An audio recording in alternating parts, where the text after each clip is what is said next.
जय श्री कृष्णा। आप सबका अपने चैनल पुण्य धर्म में स्वागत है। आज शीतला अष्टमी मनाई जा रही है। हिंदू धर्म में शीतला अष्टमी का विशेष महत्व है। धार्मिक मान्यताओं के अनुसार माता शीतला आरोग्य की देवी हैं। ऐसे में भक्त शीतला अष्टमी पर सच्चे मन से माता शीतला की पूजा अर्चना करते हैं और उनके नाम का उपवास रखते हैं। वहीं शीतला अष्टमी की पूजा करते समय व्रत कथा सुनने का विशेष महत्व है, क्योंकि बिना कथा का व्रत पूर्ण नहीं माना जाता। माना जाता है कि इस कथा के बिना माता की पूजा अधूरी रहती है। आइए आप सब माँ शीतला का ध्यान करते हुए कथा का श्रवण करें। एक गांव में एक ब्राह्मण परिवार रहता था, जिसमें एक बुजुर्ग दंपत्ति, उनके 2 बेटे 2 बहुएं थीं।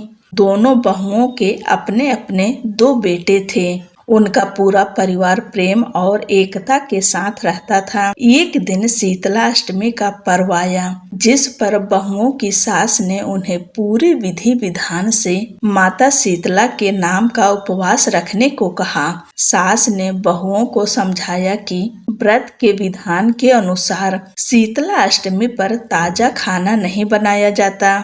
इस दिन एक दिन पुराना यानी बासी भोजन किया जाता है। ऐसे में वे भी केवल बासी भोजन ही खाएं। सास की बात सुनकर बहुओं ने सोचा कि उनके बेटे छोटे हैं, ऐसे में बासी खाना खाने से उनके बच्चों की तबीयत बिगड़ सकती है। इस सोच के साथ दोनों बहुओं ने सास से छिपकर अपने बच्चों के लिए ताजा खाना पकाया और उन्हें खिला दिया। इसके बाद वे शीतला माता का पूजन करने मंदिर चली गईं। पूजा के बाद जब दोनों बहुएं घर लौटीं, तो उन्होंने देखा कि दोनों बच्चे मृत अवस्था में हैं। यह दृश्य देख दोनों बहुएं शोक संतप्त में हो गईं और जोर जोर से रोने लगीं। इस पर उनकी सास ने क्रोध जताते हुए कहा, मेरे समझाने के बाद भी तुमने शीतला माता के व्रत का पालन ठीक से नहीं किया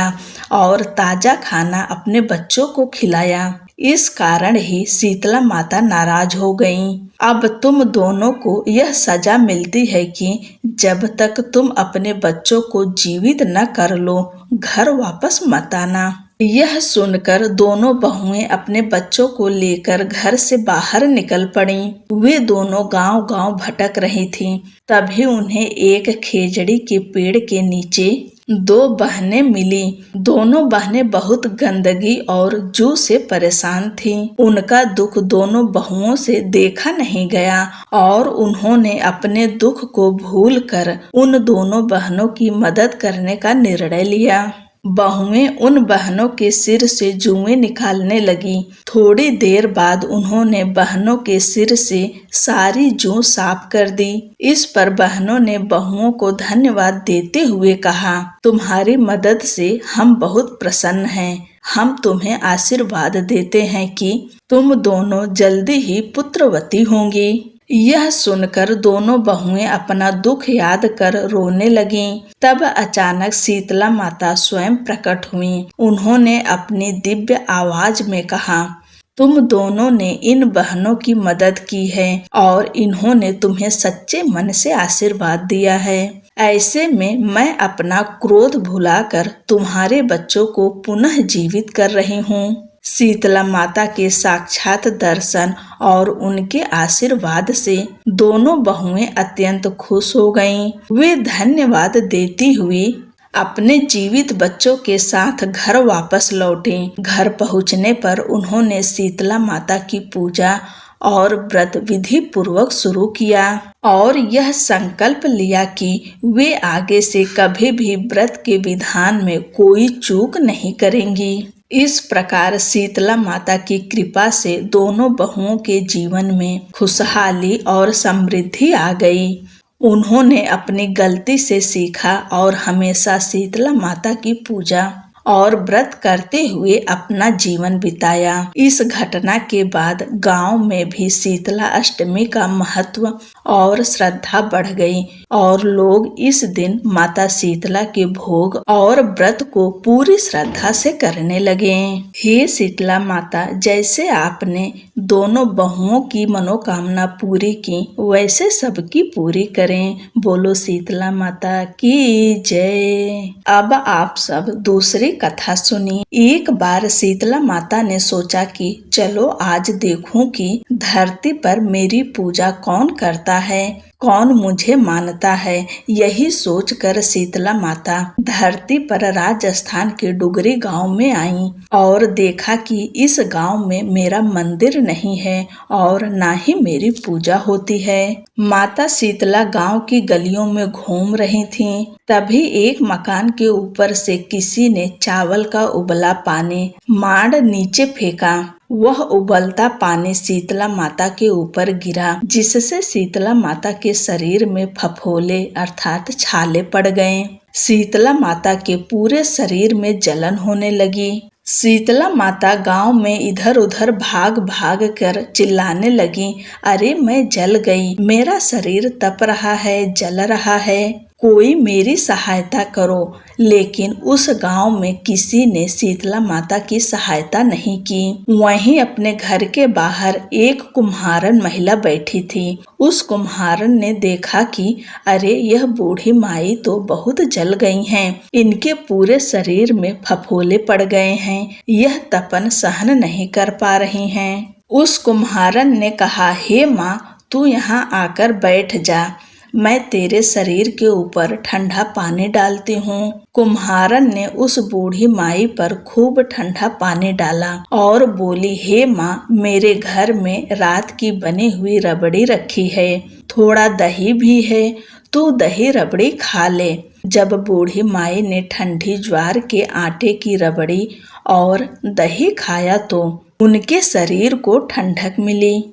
तब उस कुम्हारन ने कहा, आ माँ, बैठ जा, तेरे सिर के बाल बहुत बिखरे हैं, ला मैं तेरी चोटी गूंथ देती हूँ। और कुम्हारन माई की चोटी गूंथने हेतु कंघी बालों में करती रही। अचानक कुम्हारन की नजर उस बूढ़ी माई के सिर के पीछे पड़ी तो कुम्हारन ने देखा कि एक आंख बालों के अंदर छुपी है। यह देखकर वह कुम्हारन डर के मारे घबरा कर भागने लगी।